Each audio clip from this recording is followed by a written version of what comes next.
ನಮಸ್ಕಾರ ಸ್ನೇಹಿತರೆ, ಆಧ್ಯಾತ್ಮಿಕ ಚಿಂತನದ ಈ ದಿನದ ವಿಡಿಯೋಗೆ ಸ್ವಾಗತ. ನಿಮ್ಮ ದಿನ ಶುಭವಾಗಿರಲಿ. ಎಲ್ಲರಿಗೂ ಸಂಕ್ರಾಂತಿ ಹಬ್ಬದ ಶುಭಾಶಯಗಳು. ಸಂಕ್ರಾಂತಿ ಹಬ್ಬ ಹಿಂದೂಗಳ ಮೊದಲ ಹಬ್ಬ, ಅಂದರೆ ಇದು ಸುಗ್ಗಿ ಹಬ್ಬ.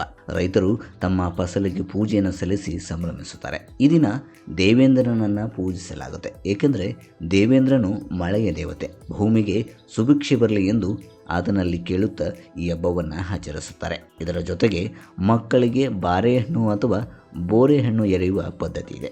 ಯಾಕೆ, ಇದರಿಂದ ಏನು ಉಪಯೋಗ ಎನ್ನುವಂತಹ ಪ್ರಶ್ನೆ ನಿಮಗೆ ಬಂದಿರಬಹುದು.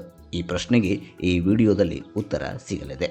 ಮಕರ ಸಂಕ್ರಾಂತಿಯ ಸಂಜೆ 5 ವರ್ಷದ ಒಳಗಿನ ಮಕ್ಕಳನ್ನು ಕೂಡಿಸಿ ಆರತಿ ಮಾಡಿ ಅವರಿಗೆ ಬೋರೆಹಣ್ಣು, ಕಬ್ಬಿನ ಜಲ್ಲೆಯ ಚೂರುಗಳು ಮತ್ತು ನಾಣ್ಯಗಳನ್ನು ಕೂಡಿಸಿ ಅವರ ತಲೆಯ ಮೇಲಿಂದ ಎರೆಯುವಂತಹ ಪದ್ಧತಿ ಮೊದಲಿನಿಂದ ಇದೆ. ಯಾಕೆ ಎನ್ನುವಂತಹ ಪ್ರಶ್ನೆ ಬಂದಿದೆ. ಇದಕ್ಕೆ ವೈಜ್ಞಾನಿಕ ಕಾರಣವೂ ಕೂಡ ಇದೆ. ಆಯುರ್ವೇದದ ರೀತಿಯಿಂದ ನೆಗಡಿ, ಕೆಮ್ಮು, ಮೂಲವ್ಯಾಧಿ, ಸುಟ್ಟಗಾಯ, ಬೆವರುವುದು, ಬಿಕ್ಕಳಿಕೆ ಇಂತಹ ಎಲ್ಲದಕ್ಕೆ ಎಲಚೆ ಹಣ್ಣಿನಿಂದ ಮಾಡಿದ ಔಷಧಿಗಳು ಬಹಳ ಪರಿಣಾಮಕಾರಿ ಎಂದು ಆಯುರ್ವೇದದಲ್ಲಿ ನಂಬಲಾಗುತ್ತೆ. ಇಷ್ಟೇ ಅಲ್ಲ, ಅವುಗಳು ಮಕ್ಕಳಲ್ಲಿನ ತುಂಟತನ, ಹಠಮಾರಿತನ ಇವುಗಳನ್ನು ಹೋಗಲಾಡಿಸುತ್ತೆ. ಎಲಚೆ ಹಣ್ಣಿನ ಕಷಾಯವನ್ನು ಇಂತಹ ಮಕ್ಕಳಿಗೆ ಕೊಡುವಂತಹ ವಾಡಿಕೆ ಇದೆ. ಆದ್ದರಿಂದ ಅದರ ಸ್ಪರ್ಶದಿಂದಲೂ ಕೂಡ ಇಂತಹ ಗುಣಗಳಿದ್ದರೆ ಅವು ವಾಸಿಯಾಗುತ್ತವೆ ಎನ್ನುವಂತಹ ಒಂದು ನಂಬಿಕೆ ಆಗಿದೆ. ಸುಮ್ಮನೆ ತಲೆಯ ಮೇಲೆ ಈ ಹಣ್ಣು ಬಿದ್ದರೆ ತುಂಟತನ ಹೇಗೆ ಹೋಗುತ್ತೆ ಎನ್ನುವಂತಹ ಪ್ರಶ್ನೆಯೂ ಕೂಡ ನಿಮಗೆ ಬಂದಿರಬಹುದು. ಮನುಷ್ಯನ ದೇಹವು ಕೂಡ ಒಂದು ವಿದ್ಯುತ್ ಕೇಂದ್ರದ ಹಾಗೆ. ಸದಾ ಮನುಷ್ಯನ ದೇಹದಲ್ಲಿ ವಿದ್ಯುತ್ ಶಕ್ತಿ ಉತ್ಪಾದನೆಯಾಗುತ್ತಿರುತ್ತದೆ ಮತ್ತು ವಿಸರ್ಜನೆಯಾಗುತ್ತಿರುತ್ತದೆ. ಈ ಉತ್ಪಾದನೆಯ ಮುಖ್ಯ ಕೇಂದ್ರ ಬ್ರಹ್ಮಾಂಡ, ಅಂದರೆ ನಮ್ಮ ನೆತ್ತಿ. ಎಲಚೆ ಹಣ್ಣು ಅಂದರೆ ಬೋರೆಹಣ್ಣು ತಲೆಯ ಮೇಲೆ ಹಾಕಿದಾಗ ಇದರ ಸ್ಪರ್ಶ ಮಾತ್ರದಿಂದ ದೇಹದಲ್ಲಿರುವ ವಿದ್ಯುತ್ ಈ ಗುಣವನ್ನು ಸ್ವಲ್ಪ ಮಟ್ಟಿಗೆ ಆಕರ್ಷಣೆಯನ್ನು ಮಾಡಿಕೊಳ್ಳುತ್ತದೆ.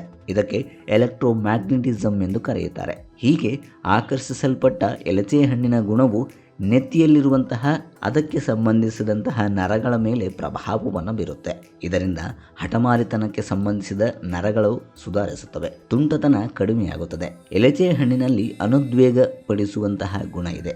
ಹಾಗಾಗಿ ಈ ಮೇಲೆ ತಿಳಿಸಿರುವಂತಹ ಎಲ್ಲ ಗುಣಗಳು ಗುಣವಾಗುತ್ತವೆ ಎನ್ನುವಂತಹ ನಂಬಿಕೆ ಇದೆ. ಇದು ಮುಂಜಾಗೃತ ದೃಷ್ಟಿಯಿಂದ ಹಿಂದಿನವರು ಈ ಸಂಪ್ರದಾಯವನ್ನು ಮಾಡಿಕೊಂಡು ಬಂದಿದ್ದರು. ಇದು ವೈಜ್ಞಾನಿಕವೂ ಹೌದು. ಇದನ್ನು ನಾವು ಸಂಪ್ರದಾಯ ಎಂದು ನಂಬುತ್ತಿದ್ದೇವೆ. ಬೋರೆಹಣ್ಣಿನ ಜೊತೆಗೆ ಕಬ್ಬಿನ ಚೂರುಗಳು, ನಾಣ್ಯಗಳನ್ನು ಹಾಕುತ್ತಾರೆ. ಮಕ್ಕಳಿಗೆ ಸಿಹಿ ಎಂದರೆ ಇಷ್ಟ. ಕಬ್ಬಿನ ಚೂರುಗಳನ್ನು ತಿನ್ನಲು ಮಕ್ಕಳು ಆಸಕ್ತರಾಗುತ್ತಾರೆ. ಇದರ ಜೊತೆಗೆ ಹಠಮಾರಿ ಮಕ್ಕಳಾಗಿದ್ದರೆ ಹಸೆಮಣೆಯ ಮೇಲೆ ಕೂರುವುದಿಲ್ಲ. ಇಂತಹ ಚೂರುಗಳನ್ನು ಹಾಕುವುದರಿಂದ ಅದನ್ನು ತಿನ್ನುತ್ತಾ ಅದರ ರಸವನ್ನು ಹೀರುತ್ತಾರೆ. ಕಬ್ಬಿನ ರಸದಲ್ಲಿ ಪಿತ್ತಹರವನ್ನು ಮಾಡುವಂತಹ ಶಕ್ತಿ ಇದೆ. ಇದನ್ನು ತಿನ್ನುವುದರಿಂದ ಪಿತ್ತ ಹರವಾಗುತ್ತದೆ.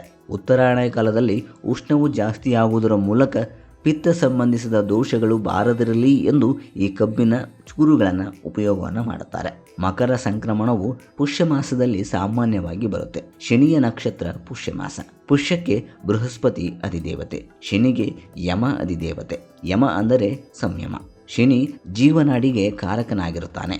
ಉತ್ತರಾಯಣದಲ್ಲಿ ರವಿ ಮಕರ ರಾಶಿಗೆ ಪ್ರವೇಶ ಮಾಡುತ್ತಿದ್ದ ಹಾಗೆ ಹವಾಮಾನದಲ್ಲಿ ಬದಲಾವಣೆಯಾಗಲು ಪ್ರಾರಂಭವಾಗುತ್ತದೆ. ಇದು ಎಳೆ ಮಕ್ಕಳ ಮೇಲೆ, ಅಂದರೆ ಚಿಕ್ಕ ಮಕ್ಕಳ ಮೇಲೆ ಪ್ರಭಾವವನ್ನು ಬೀರುತ್ತೆ. ಹಾಗಾಗಿ ಹೃದಯ ಬಡಿತ ಮತ್ತು ರಕ್ತ ಚಲನೆಯನ್ನು ಚುರುಕುಗೊಳಿಸಲು ಇವುಗಳನ್ನು ಬಳಸಲಾಗುತ್ತೆ. ಇದನ್ನು ಹತೋಟಿಯಲ್ಲಿಡಲು ಎಲಚೆ ಹಣ್ಣು ಸಹಾಯಕಾರಿ. ಆದ್ದರಿಂದ ಎಲಚೆ ಹಣ್ಣುಗಳನ್ನು ಉಪಯೋಗಿಸುತ್ತಾರೆ. ಹಾಗಾಗಿ ನಿಮ್ಮ ಮಕ್ಕಳಿಗೂ ಕೂಡ ಈ ಪದ್ಧತಿಯನ್ನು ಆಚರಿಸಿ. ನಿಮ್ಮ ಮಕ್ಕಳು ಕೂಡ ಇದರ ಉಪಯೋಗವನ್ನು ಪಡೆಯುತ್ತಾರೆ.